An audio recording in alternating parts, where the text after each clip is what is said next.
catering, and services. So we'll be giving you more updates about the happenings of our candidates for today. Thank you so much for watching. Ladies and gentlemen, let's all stand and bear witness the procession of our faculty and staff, stakeholders, and visitors of Bulilis National High School, beginning with our junior high school teachers of grade 7. Samara Pulin C. Burato. An English teacher, grade 7 discipline advisor, at the same time our school's guidance designate. Desiree Love B. Castro. English teacher, grade 7 love advisor, and our school publication advisor. Zagat Discalyar Lapitan. Math teacher, grade 7 peace advisor, and our school testing coordinator. Angeline Reyes Budli, Filipino teacher, grade 8 honesty advisor, and our school clinic in charge. Rodena B. Mabahid, TLE teacher, grade 8 loyalty advisor, learning and development coordinator, and our junior high school coordinator. Liza Galinato Lampago, math teacher, grade 9 patience advisor.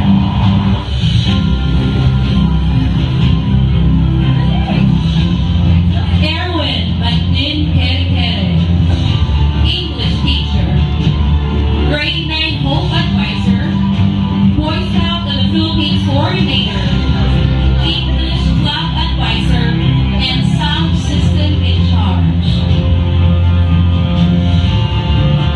Paul Gripo Hibaya, a Filipino teacher, grade 10 charity advisor, SSLG advisor, and a school inspectorate and school vice president, PA secretary. Jessica S. Odal, Filipino teacher, grade 10 wisdom advisor, and our school Filipino coordinator. Genevieve E. Tenyo, science teacher, grade 10 excellence advisor, school secretary, science coordinator, and the back vice chairman. Our junior high school relieving teachers, Archie O. Butal, math teacher, continuous improvement coordinator, and our ICT coordinator. Esther C. Wadrasal, Arlene Panlipunan teacher, school treasurer, and our back chairman. Lorna A. Dinulan, English teacher, library in charge, learning resource coordinator, and medical hearing coordinator. Ma'am Lamina C. Oros, our new mathematics teacher. Abraham Salvayon, PLE teacher, physical property in charge, and our school Prince Charming. Alma A. Salvayon, PLE teacher, captain in charge, and our school muse. Josephine L. Simbajo, an English teacher, English coordinator, school premises cleanliness in charge, backup member, and our officer in charge. Next in line is our senior high school teachers, beginning with our grade 11 teachers, Rosemary Human Hadugan, Alec Panagura teacher, grade 11 general advisor, Miss O.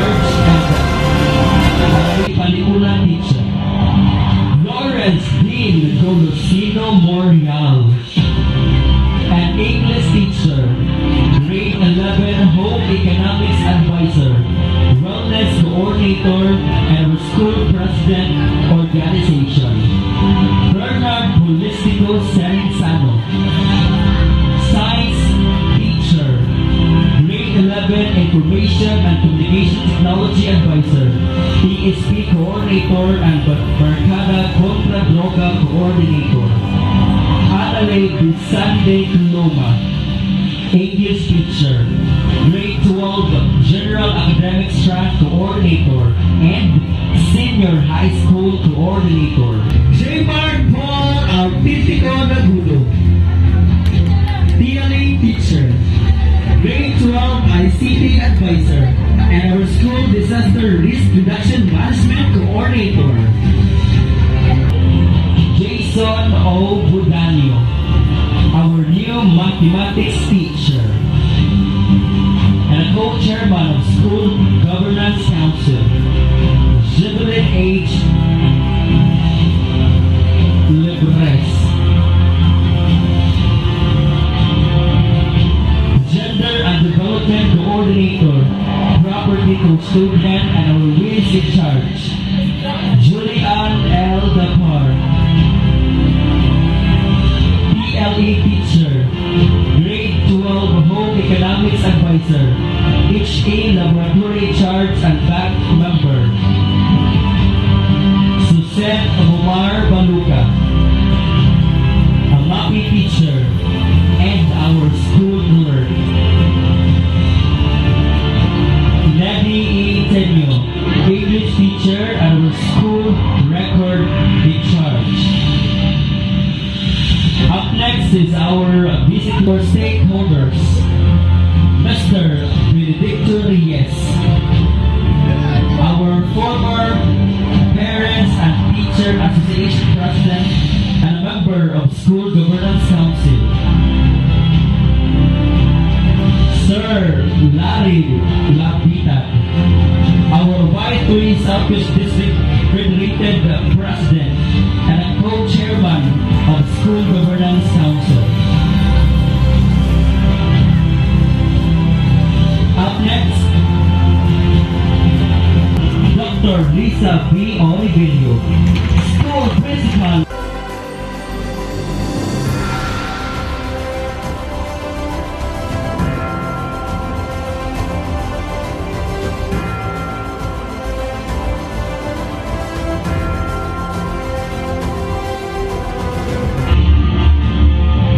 Moment, everyone is requested to please stand for our scene of leaves and please remain standing for our opening prayer by audio presentation.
Life attacks us like a blind beast. December 16, 2021 was the most tragic experience that Bulilis High School has to battle.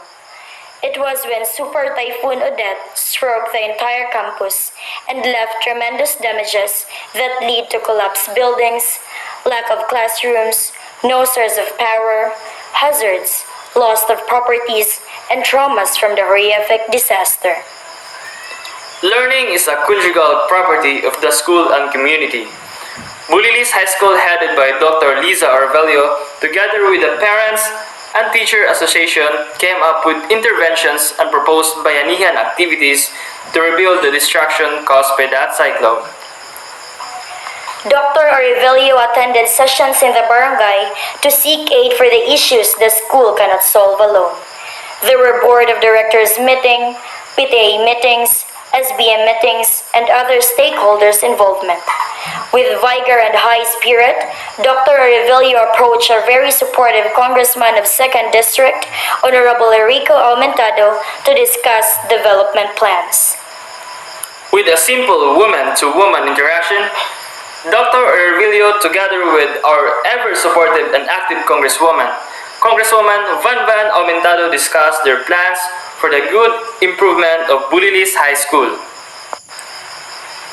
It is said that it is better to give than to receive.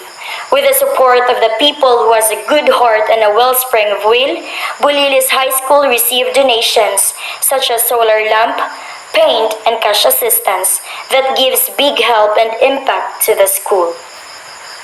Small but consistent acts of kindness and generosity can lay the foundation of a brighter future for everyone in the school community. In relation to this, Ikaw Ako Foundation donated a water tank that was very useful and needed in school up to these days. Young leaders of Barangay Bulilis never ceases to be active. The Sangguniang Kabataan gave bundles of bond paper that have provided great help for the school. Amidst all the struggles, shortcomings, and challenges Bulilis High School had to face, the spirit of being Bulhayanon continues on standing firm and brave. Miss Jenaline Itinio, together with her athletic students of Bulhay, proudly represented the school to the best of their ability on the several level. Bulilis High School supported the Fire Prevention Month and gives awareness to the teacher and students to prioritize their safety in times of fire disaster. Bulilis High School will not lag behind any field of competition. This is one of the achievements Bulilis High School received by Mucha Mabalatan with her coach, Mrs. Rosemary Handugan. With the support of our beloved stakeholders, barangay officials, and other organizations, Bulilis High School conducted its Brigada Eskwela. One of our very supportive barangay official, Mrs. De Latidong, left remarkable footsteps of undying support for Bulilis High School. Her efforts and dedication creates a positive impact to the school and the wider community. Nothing can be done without unity. Bulilis High School will forever be grateful with its amazing people behind every success, growth, and development to our beloved school. Let us keep the fire burning. Once sa Bulayanon, always sa Bulayanon.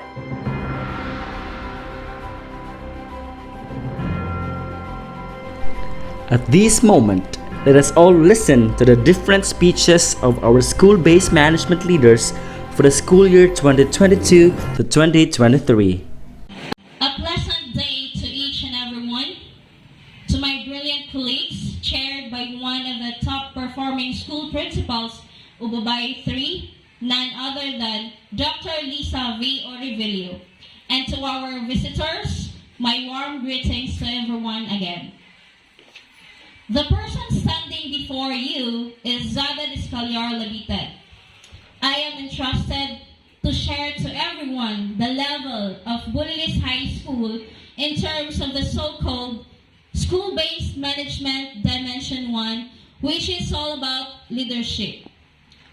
Thanks to our school principal for the huge opportunity. Everything rises and falls on leadership.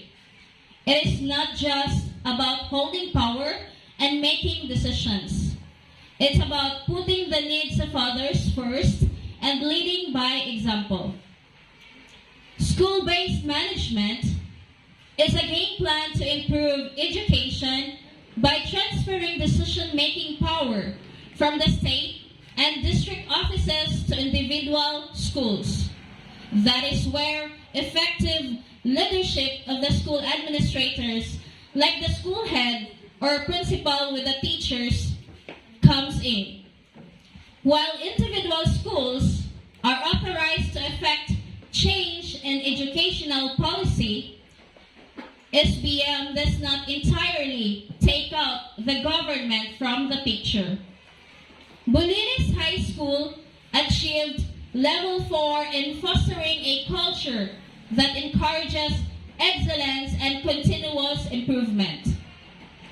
Our school principal, Dr. Liza Orevillo, is one of the members of the Quality Assurance Team of SIP in Ubay 3 District. She had been positively influencing other schools to excellence. She has provided technical assistance to some school heads with regards to SIP concerns. With that, our school's SIP was benchmarked by other schools, making us to Level 4. Project work plans and its implementation are found in the pages of the school's SIP or the School Improvement Plan. These are the following projects of BNHS that are given at most priority from the time being up until year 2025. We have these successful projects already. First, with project title, Water in School, Good for All. This was an accomplished reinstallment of the school water system. Next, the project Safety Aid in a Safe Place is also an accomplished project. This was to rehabilitate security guard's house. Another achieved project is State Power Energy is Ready. This is a reinstallment of the school's electric power supply. We also have these currently ongoing projects. The BHA's Word, an acronym for Bulilis High School War on Reading Difficulty. This is an enhancement reading program of our school. Next is the Bangon Agad Classrooms. This is a rehabilitation project of the damaged classrooms due to the devastation of Typhoon Odette. Another ongoing project is Function Hall for All. This is another reconstruction project that focuses on the damaged function hall of BNHS. Lastly, we also have this Balik Kurao para Likay Kuyaw, a project to reconstruct the concrete perimeter fence of Bulilis High School. And hopefully, when the time and finances would meet, the school is prioritizing to create the project known as Subject Parks. Parks means Pro-Academic Rise Key Support. This is to be started on the school year 2024 to 2025. The school also successfully communicated the DepEd Vision Mission and its core values to ensure shared understanding and promote school effectiveness. DepEd VMVs were not just posted as tarps within the school vicinity, but was extended as to effectively model to other schools in the district, specifically as the best Brigada implementer. BNHS was the first placer in the medium school secondary category last September 21, 2022. Bulilis High School modeled its positive ways to various schools of the district, creating it to the top level, Level 4 in Leadership, Standard 2. It is visible that BNHS developed an evidence-based strategic plan. Leadership Dimension 3 targets not only on the approved Enhanced School Improvement Plan, approved APP, adjusted AIP that's being compared from the previous AIP, but also to provide TA to other schools. With a set of skills in providing technical assistance of the school principal of BNHS, whom a member of SIP appraisal team, again, our school earned Level 4 in the third standard of Dimension 1. Lastly, it is evident that BNHS cultivated leadership among its personnel by providing opportunities to perform leadership roles and responsibilities. In this regard, BNHS once more garnered the topmost level, which is level 4.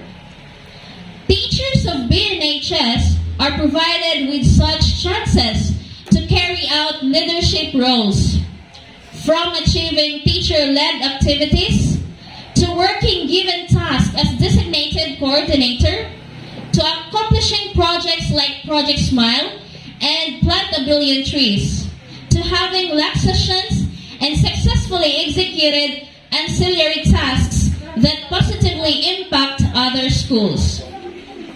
To sum it up, Bulilis National High School has been performing with excellence and utmost quality as to Dimension 1 leadership. Bulilis High School is a leader who listens to their people, committed to take action when necessary, and inspires others to do the same.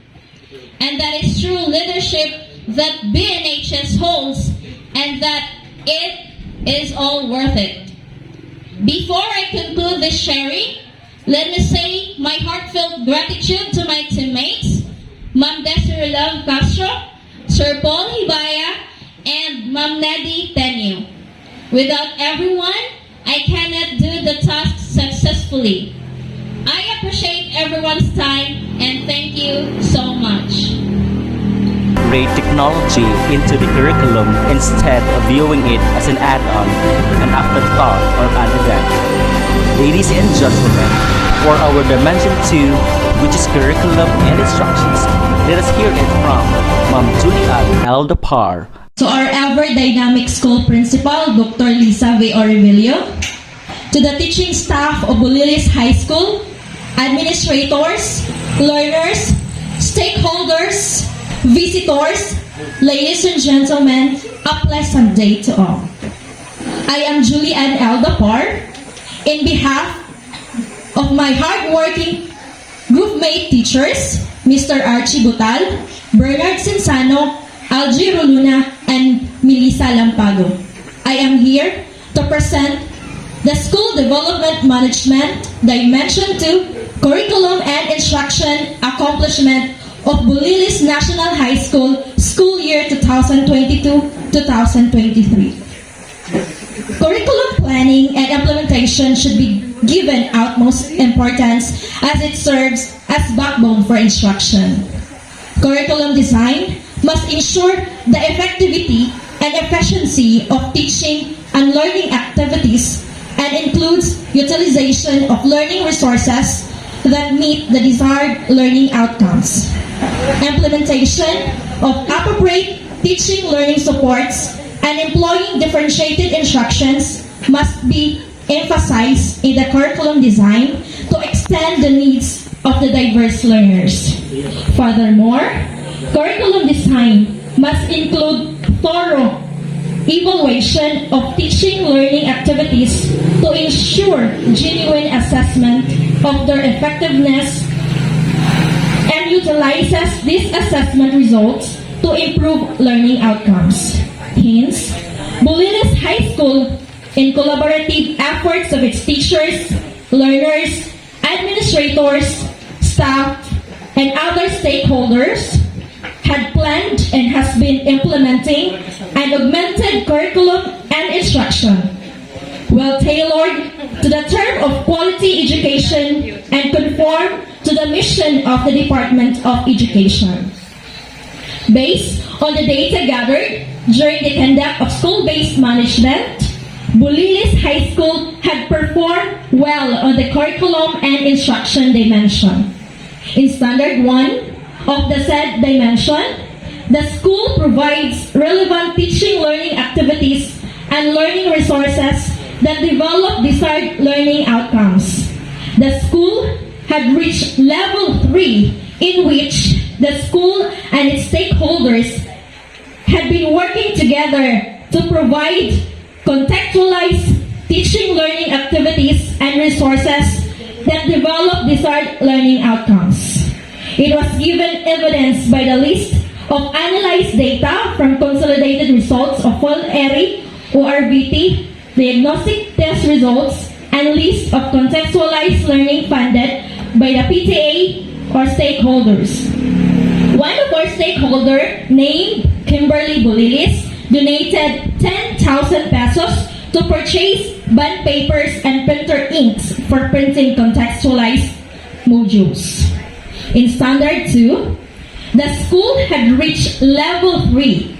One of its effective practices on the development and implementation of innovative needs-based learning resources are shared and utilized among a community of schools that results to the sustained improvement of learning outcomes.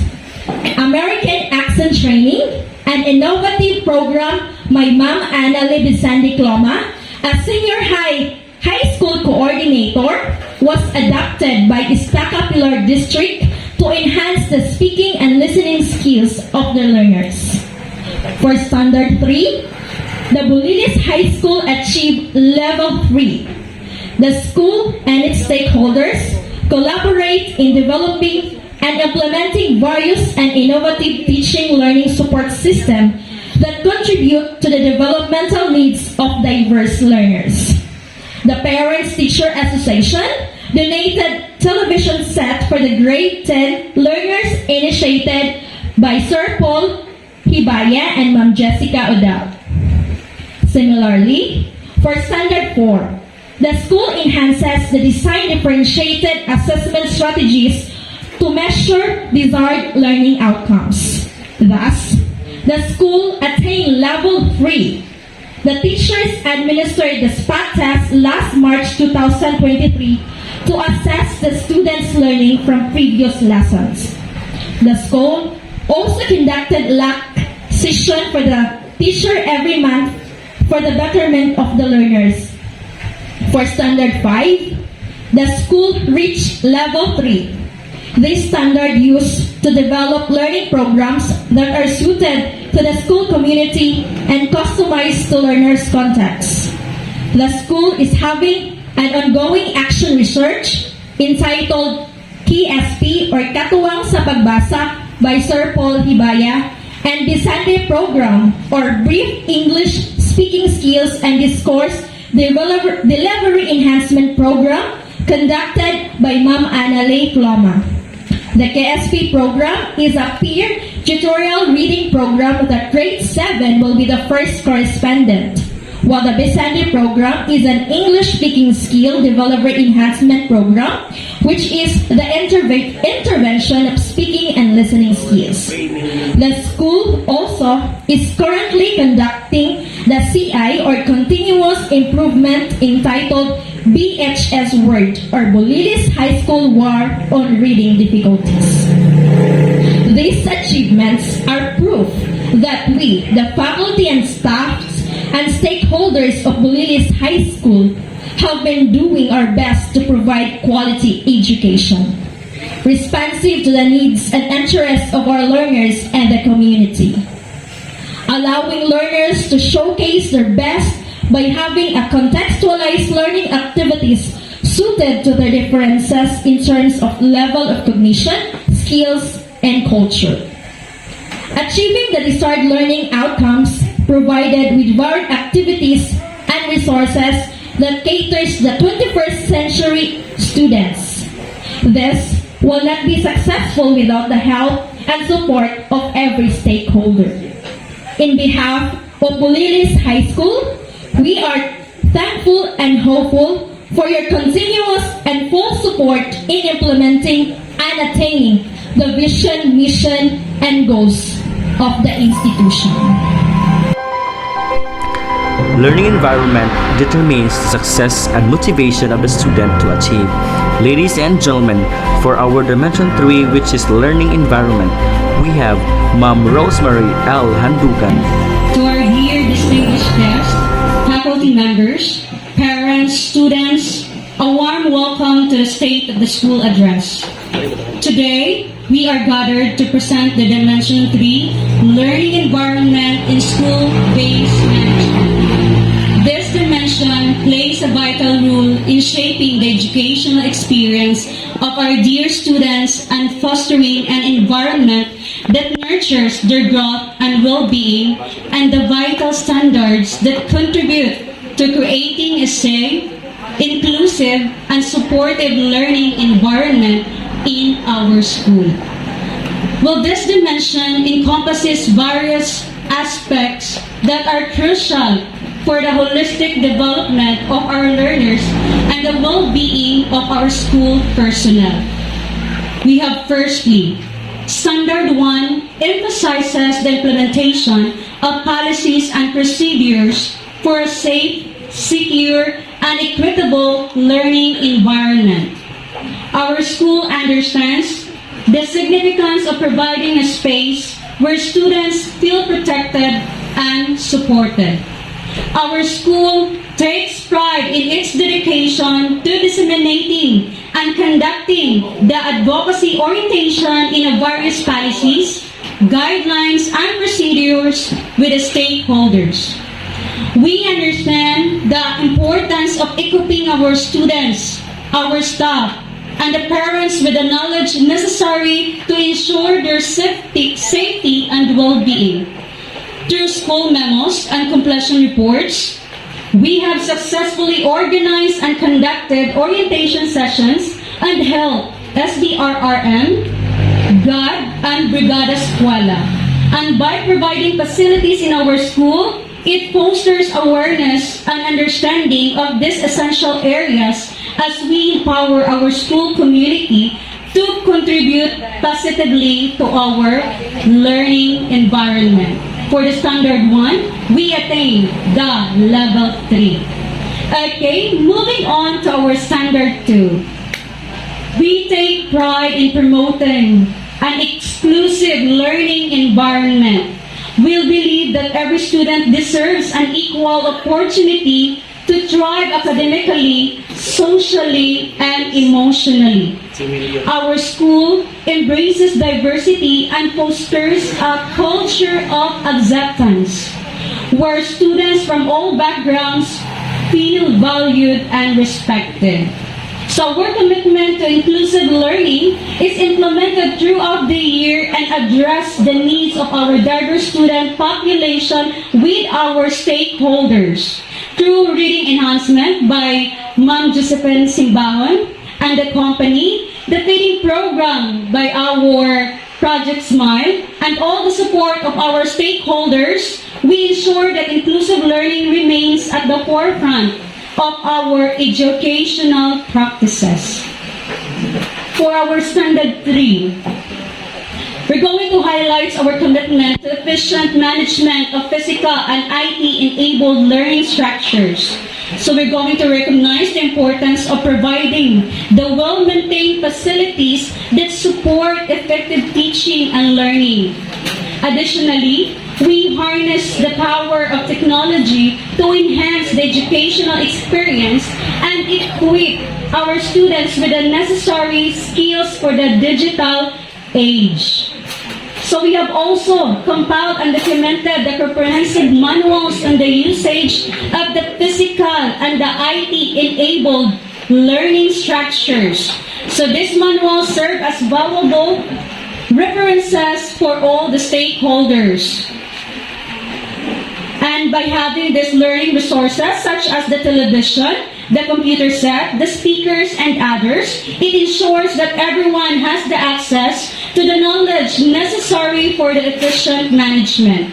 Let us continue to embrace the power of technology to strive for continuous improvement and ensure that our students receive the best possible education. And for that, our Standard 3 attain into Level 3. Next, we have the Standard 4.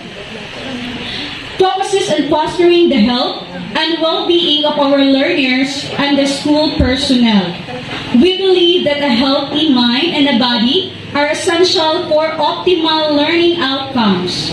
Our school emphasizes the importance of physical and emotional well-being, providing resources and programs that support the holistic development of our students and staff. At our school, we demonstrate our commitment to this cause through the implementation of various programs, actively involving our dear stakeholders, like orientation of our dear parents, monitoring towards the learners' pregnancy while in modular mode. Consultation of our school personnel, community outreach program or Project Smile, giving the bundle of joy, feeding and grooming program to our learners, creating opportunities to strengthen our advocacy for sustaining a healthy and nurturing learning environment. And for that, for Standard 4, we attain the level 3. And next we have the Standard 5. Emphasizes the establishment of mechanism for a resilient learning environment. Our world is dynamic and ever-evolving, and we acknowledge the need to adapt and respond effectively to those challenges. By implementing those strategies that ensure the continuity of learning, we integrated the DRRM subject into our classes, conducted earthquake drill, the clean-up drive, and tree planting with our internal and our external stakeholders. And for that, for Standard 5, we attain level 3. Okay, moving on to the Standard 6. We recognize the importance of fostering the positive discipline within our learning environment. We believe in instilling values of respect, responsibility, and self-discipline to our dear students. Our approach to discipline is rooted in promoting growth, empathy, and a sense of accountability, enabling our students to become responsible citizens and lifelong learners.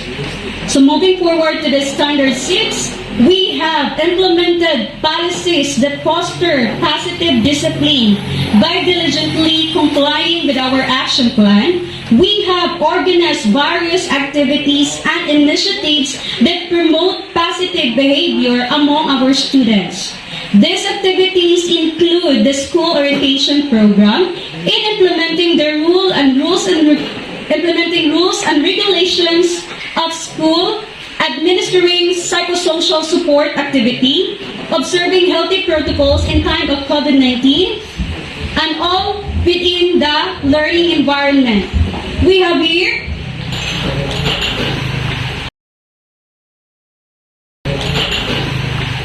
we have compiled concern, issues, gaps, and problems, or we have the CIGPs on a quarterly basis to monitor and evaluate the progress made by each student in terms of positive discipline in their learning areas.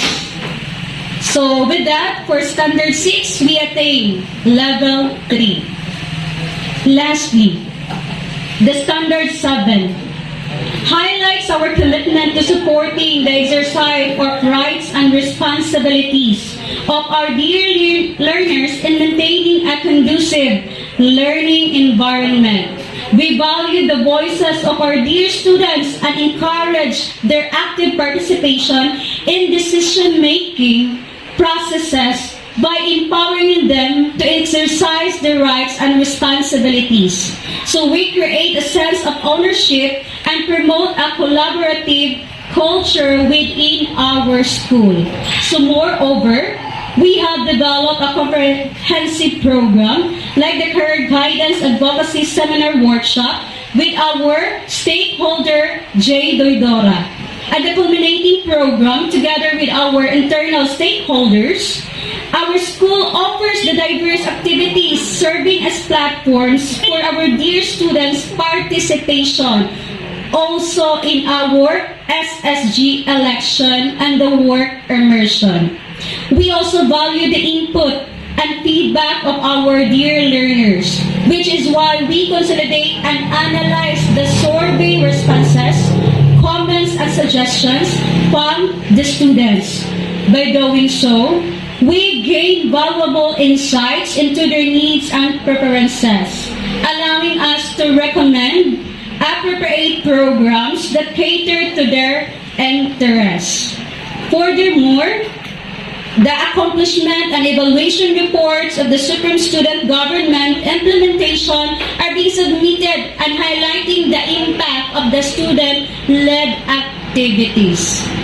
In conclusion, in our department, as our Dimension 3 learning environment is school-based management, it encompasses standards that are essential for creating and enriching the educational experiences through the implementation of policies for safety and equity, promotion of inclusivity, efficient management of learning structures, focus on the health and well-being, the establishment of resilience mechanism, the fostering positive discipline, and support for student participation. We strive to create an environment that foster the growth and success for our student.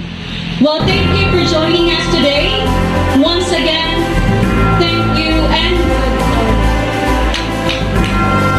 According to Robert Kiyosaki, financial freedom is available to those who learn about it and work for it. Ladies and gentlemen, for our Dimension 4, which is finance, we have Ma'am Jevelyn H. Libres. A hand please. Liza, Orevillo, to my colleagues and co-teachers of Bulilis High School, to our guests and visitors, good morning. I am tasked to summarize the status of the Dimension 4, the finance and resource management and mobilization. The concept of financial management in schools describes the process of ensuring the school leaders plan, organize, delegate, and control the funds of the school to achieve its goals. Money is like blood. It needs to circulate for the local economies to survive. In education, financial management includes overseeing the funding for the building and grounds, employee salaries, student programs, supplies, and technology. A school manager or overseer is responsible for allocating these funds and keeping accurate record or documents related to these expenditures. Standard 1 implies the school ensures that programs and project activities are funded as reflected in the school plan. Bulilis High School reached level 3. From school year 2020 until school year 2023, Bulilis High School was able to break through beyond the hard times during the COVID pandemic, in which the mode of learning at that time was distance learning and printing of module is a must. At the end of 2021, Typhoon Odette struck the school into a mess, leaving our hope and our morale to drop. Thanks to the persistent and dynamic leadership of our principal, with the cooperation of the teaching staff and the aid of the different stakeholders, Bulilis High School was able to recover and revive the hope of our youth in delivering quality education, despite of the odds and the struggle in financing the rehabilitation of the school buildings and facilities. Allow me to enumerate our accomplishments. The provision of printing equipment, the construction of perimeter fence, the construction of MRF, the guard outpost rehabilitation, the construction of additional hand washing facility, construction of additional CR, the upland clearing of the school ground and building, provision of additional printing equipment and provision of generator, classroom rehabilitation, as well as roofing. The water in school, good for all, and the electrification, the rehabilitation of the function hall, and the Bangon Agad classroom. We also have additional requests for the MRF in which it is already approved. And in addition, the beautification project, the flower box, the canteen and hand washing rehabilitation and the sound system, and as well as genderized toilet. Standard 2 implies the school ensures that the procurement activities are within the approved plan and budget as required by law. Bulilis High School reached level 3. Our MOOE was utilized for the following procurement: the goods procurement and the services procurement. Bulilis High School ensures that the procurement follows the regulations set in DepEd and the Commission on Audit. The procurement process flow were as follows. First, the needs recognition. Second, the purchase requisition. Third, review of request. Fourth, budget approval. Fifth, the quotation request. Sixth, the negotiation and contract. The seventh step, receive of goods and services. And next to that is the inspection. After the inspection, invoice approval for payment. And the last is the record keeping.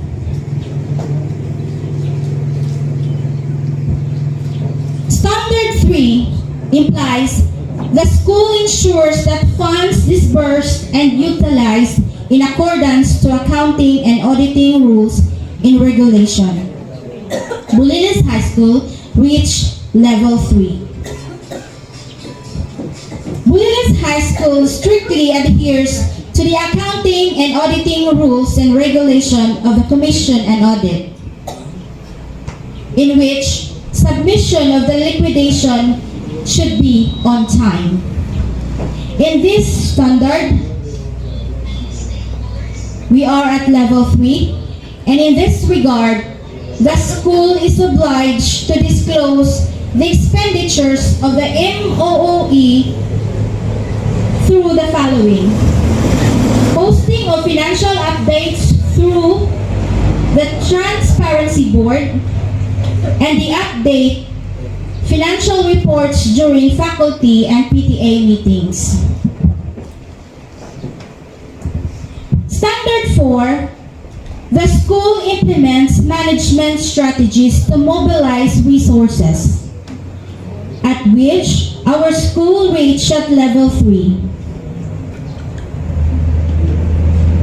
Truly, any difficulties shall be surpassed through the cooperation and camaraderie of the administrators, the staff, and the teaching faculty. With the generosity and kindness of our stakeholders, the PTA, the BODs, Bulilis High School had soared high despite of the adversities. And here are the following list of the institutionalized, innovative social mobilization and networking practices. Benigno Aquino III once said, "With proper governance, life will improve for all." For our Dimension 5, which is governance, let us listen to Ma'am Angeline Reyes Butli. A hand, please.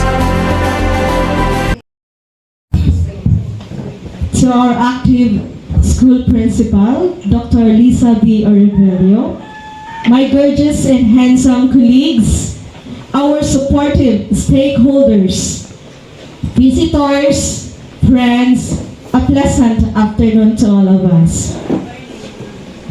The lady standing in front of you is Miss Angela Reyes Butli.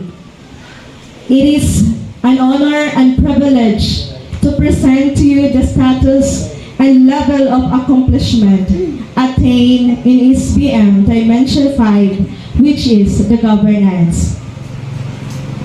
School-based management, particularly in the governance dimension, provides principals, teachers, parents, and stakeholders control over the education process by letting them inform of the rights and responsibilities about the programs and projects as education stakeholders. The governance dimension was able to reach level 4 in the Standard 1, where the school ensures active participation of internal and external stakeholders in school governance and operations.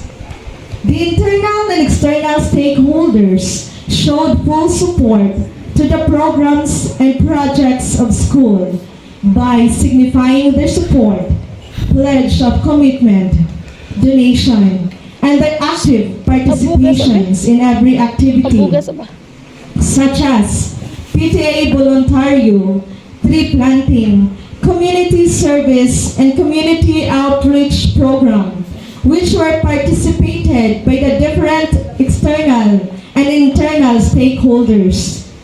The generous support of stakeholders in sharing their time, effort, and resources is truly remarkable.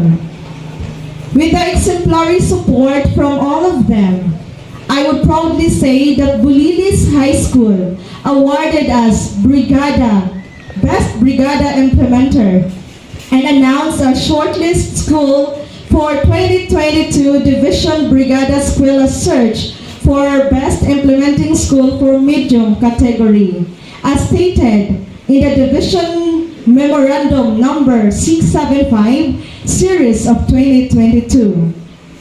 Moreover, Bulilis High School got rank 3 for overall result for Division Brigada Escuela Best Implementing School as stated in the Division Memorandum Number 775 Series of 2022. That would not be possible without the collaboration and effort of external and internal stakeholders. So with that, they really deserve an appreciation. For Standard 2, the school effectively and efficiently implements its programs, projects, and activities which align to its strategic plan. Sharing the accomplished and implemented projects in annual procurement plan that is funded by the PTA. These are the repaired classroom of grade 9 and 10, roofing and restoration of classroom, the library building, rehabilitation of water facility, reinstallation of electric power supply, construction of additional toilet and hand washing facility beside the guardhouse, repair of genderized comfort room, and restoration of stage or the part of Eva Hall. Bulilis High School reached level 4 in this standard where the school promotes effective and efficient use of resources which positively influences implementation practices in other schools. Evidently, Bulilis High School hosted the DRM activity where the other school heads, DRM coordinators came to visit our school for that said activity. For Standard 3, the school communicates information about the implementation of its PPAs. The school informs and communicates information to its stakeholders, which is accurate and consistent. Saying with pride that as of this moment, Bulilis High School earned level 3 and the MOBs for the standard is just happening right now. This is about the conduct of the State of the School Address, where today, Dr. Liza B. Orevillo will be presenting and reporting her accomplishment as principal of our school. I do believe that through this, we will be able to reach level 4, where Bulilis High School fosters values on transparency and accountability which will be shared in community of school that can be accessed through a link. Lastly, for Standard 4, that reached level 3 in SBM, where the school uses a feedback and monitoring mechanism for its school operations. Bulilis High School partners stakeholders to ensure accountability of performance. In addition to that, Kagawadilla Tidong Committee on Education, one of the stakeholders, visited the school to conduct or to discuss concerns, issues, gaps, and problems in our school with our principal, Dr. Liza Orevillo. In general, making all the stakeholders engage and work together to improve school performance determines the best practice that will lead to the attainment of SBM in Dimension 5 governance. Thus, the success of an organization is mirrored on the success of its body. That is all about my presentation, and remember, strive for progress, not perfection. Thank you so much, and once again, good afternoon. Human resource isn't a thing we do. It's the thing that runs our business, according to Steve Wine. For our Dimension 6, which is human resource and team development, let us hear it from Ma'am Janeline E. Tenyo. A hand, please. School Principal Dr. Liza Orevillo, my colleagues, visitors, good afternoon everyone.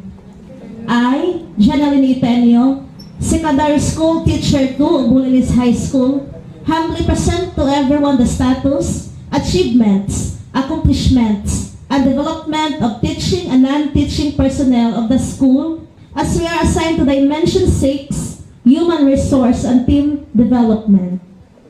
According to Simon Sinek, when people are financially invested, they want a return. When people are emotionally invested, they want to contribute. Standard 1, Level 3. The school promotes collaboration and harmonious relationship among its personnel. 1. The school personnel conducted in service training to continuously provide, cater, and address issues and concerns, and to assess teachers' performance. 2. Learning action cell or the LAC was conducted effectively to recognize the gaps and problems, as well as provide short-term and long-term intervention. 3. Brigada Eskwela was successfully conducted with the help and support of the parents and other stakeholders. 4. The conduct of Parent-Teacher Association meeting in every quarter to report students' progress and performance. 5. Faculty meeting was regularly conducted for feedbacking, for information dissemination from the higher office, for planning of programs, and distribution of assignment for implementation. 6. National Teachers' Day celebration promotes camaraderie, companionship, and unity among teachers of Bulilis High School. Standard 2, Level 3. The school provides a mechanism to help improve individual and team performance. The school provides a mechanism to help improve individual and team performance through having an annual action plan based on the performance for the previous school year. The compliance of self-assessment tool for performance planning and commitment, for performance monitoring and coaching, for performance review and evaluation, for performance rewarding and development reviewed and accomplished by our school principal, Dr. Liza Orevillo, and with other administrators together with our Las Public Schools District Supervisor, Dr. Davilin B. Kuwanan, during the conduct of Observe the Observance Process or OTO. Standard 3, Level 2. The school recognizes outstanding individual and team performance, exemplary behavior, and needs-based innovations and initiatives. The school recognizes outstanding individual and team performance, exemplary behavior, and needs-based innovations, and initiatives by giving certificates and plaque of recognition to performing personnel during ceremonies and other intended programs. Standard 4, Level 3. The school cultivates, nurtures, and ensures personal growth, professional enhancement, and team development. The school cultivates, nurtures, and ensures personal growth, professional enhancement, and team development by pursuing postgraduate studies and attending training, seminars, and conferences stipulated and mandated by the Department of Education. Standard 5, Level 2. The school ensures a work environment that promotes individual and team health and well-being. As mandated by the department, all teaching and non-teaching personnel will undergo medical and dental examination to assess the health status and to provide intervention if needed and recommended by the physician. As a result of the recent medical examination reflected on health and wellness profile of teachers, 15 were normal and 6 were overweight. Aside from undergoing the annual medical and dental examination, the teachers also perform sports and fitness activities and having the teacher's birthday meal or snack provision. As the COVID vaccination status, only 2 out of 28 personnel is not vaccinated, but they have their own antigen test result.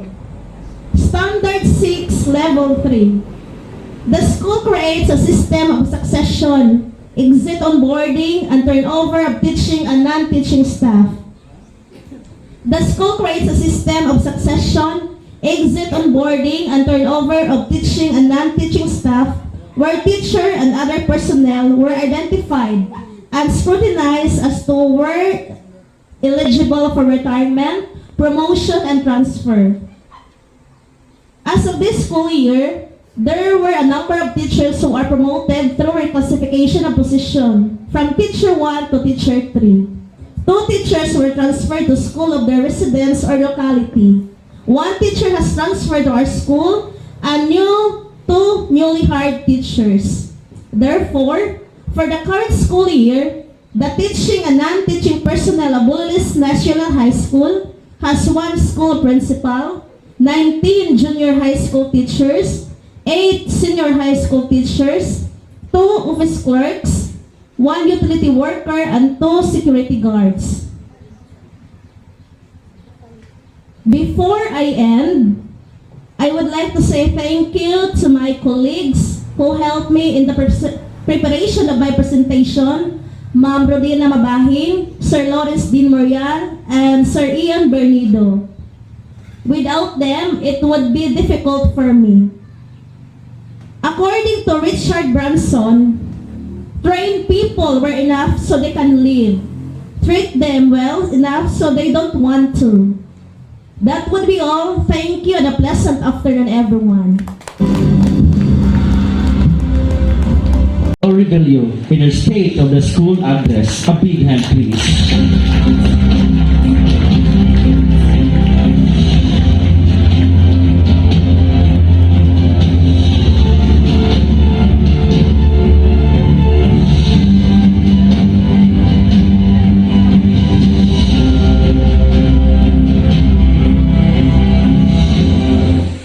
Please be seated.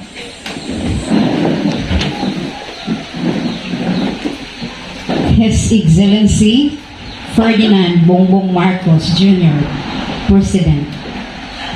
Vice President Sara Duterte, DepEd Secretary. Salustiano Jimenez Jr., GBEDD CISO 5, Regional Director.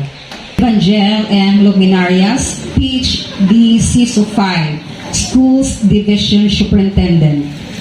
Marifel R. Bernales, Public Schools District Supervisor. Honorable Enrico Aristotol Aris Omintado, Provincial Governor. Vanessa Van Omintado, Congresswoman of the 2nd Congressional District. Honorable Constantino Reyes, Municipal Mayor, with the members of the Sagundiang Panlungsod. Honorable Elvira Bacolod, District Kagawad.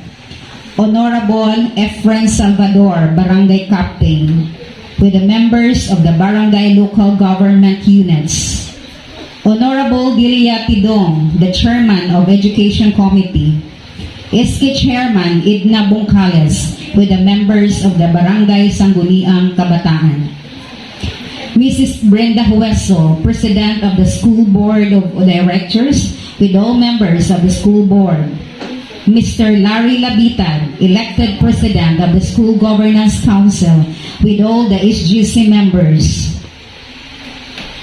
Parents, students, Senior High School Department, Grade 12 Advisors, Mrs. Annalie Bisan Diploma, the Senior High School and SBN Coordinator.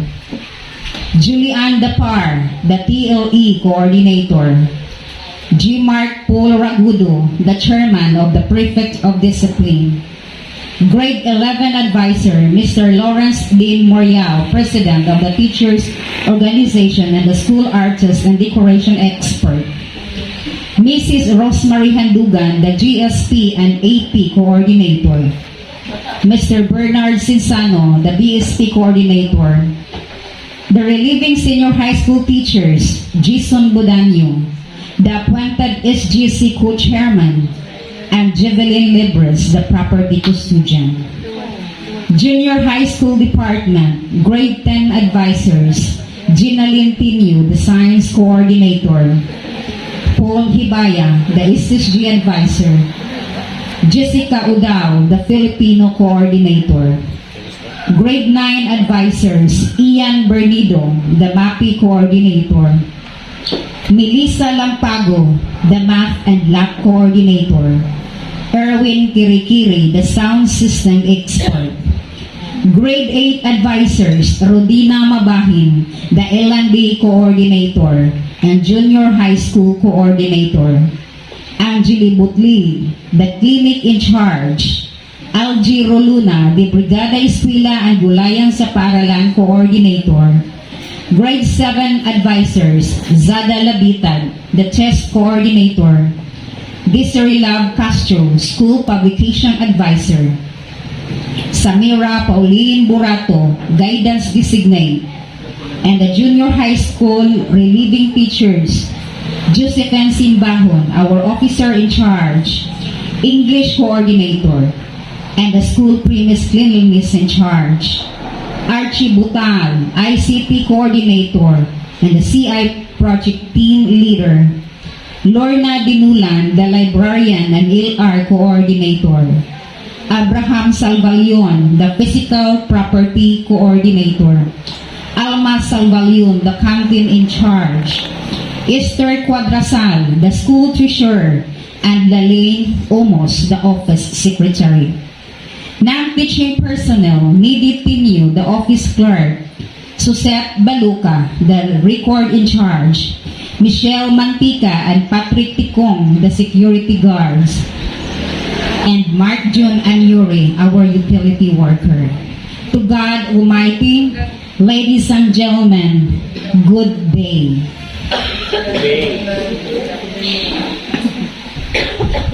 Bulilis High School is a medium school with 27 teaching personnel, 1 school principal, and 5 non-teaching personnel with 584 enrollment, 297 males and 287 females, both from junior high school and senior high school departments.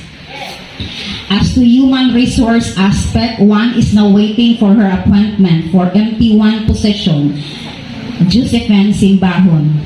Waiting for teachers 3 appointment, Zada Labitad, Samira Pauline Burato, Rodina Mabahin, Angeli Butli, Melissa Lampago, Paul Hibaya, and Alma Salvalion.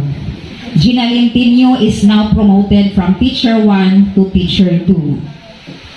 New teaching staffs enter the school year are Archie Butal, the UST scholar, Jason Budanyo in place of Sir Edwin Sanchez, and Lalaine Coriba, transferred from other district, and non-teaching staff Mark Jun Anyuri.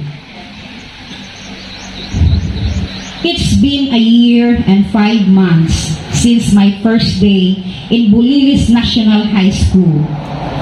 Way back January 17, 2022, a month after Super Typhoon Odette destructed almost 50% of its physical structures, damaged almost 80% of learning materials including computers, collapsed 90% of concrete perimeter fins, no electricity, cut water supplies, and untouched debris scattered all over the campus. A very sad scenery welcomed me. A vast of challenge slapped me, and a huge responsibility awaited me.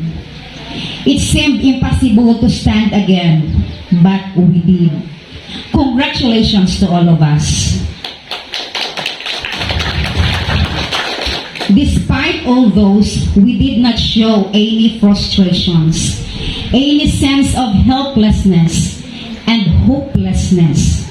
Yes, it was not only our school being made victim of the traumatic natural catastrophe, and that we need to show positive outlook that everything would be all right, and that education must continue amidst all adversities. Thank you for all of your presence, who are there to stand up and continue our mission to ensure an enabling and supportive environment for effective learning to happen. I looked up and prayed God that He will guide me, empower me, shower me with wisdom and courage to face all those despites of being new in the position. Of course, I was able to face all those challenges because I was not alone. You were all there from the very start of my journey in Bulilis High School.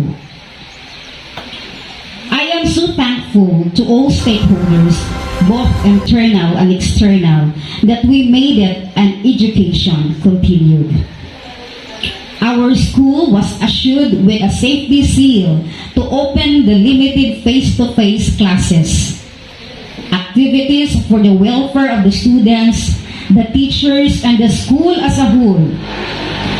Faculty meetings, lab sessions, provision of technical assistance, psychosocial first aid activities, induction program for newly hired and in-service trainings were conducted.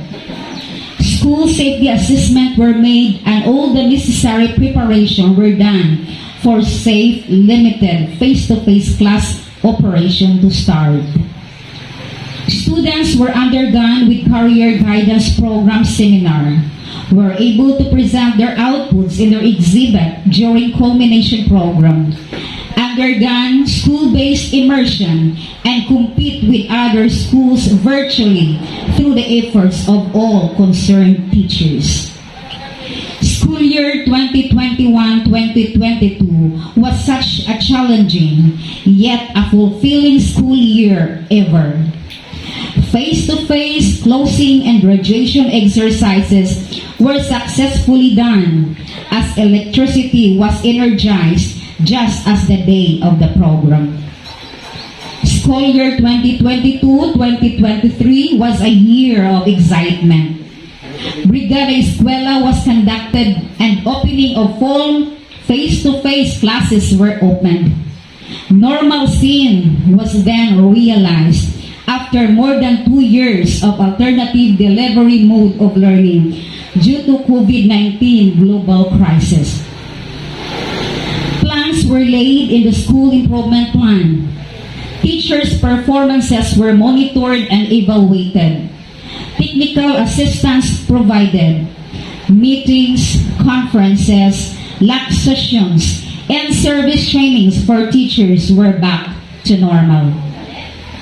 Activities for the welfare of the students were done, such as fire drill, earthquake drill, students' orientation of school rules and policies, guidance of students who underwent alternative learning delivery due to pregnancy and early marriage, career guidance both for grade 12 and 10, research process experience, SSLG election and proclamation, feeding program, solid waste management, orientation from Menro, school building repairs inspection from DPWH, spot tests, district SSG election, work immersion, national ID from PSA, Deep Ignite experience showcasing best school talent, participated BSP trainings and jamboree. School activities were done. Sci Math Month, JSP BSP camping, United Nations English Month, Foundation Day, Quarterly Recognition, Valentine's Day, World Thinking Day, AP Festival of Talents, Women's Month, Teachers Day, Christmas Party, Acquaintance Party, Family Day, and many more. School initiatives and innovations are strengthening gulayan sa paaralan, introducing the pride of Bulhay as to arts and decors. New sets of school uniform for senior high school and school PE uniform. Initiated school SBM validation.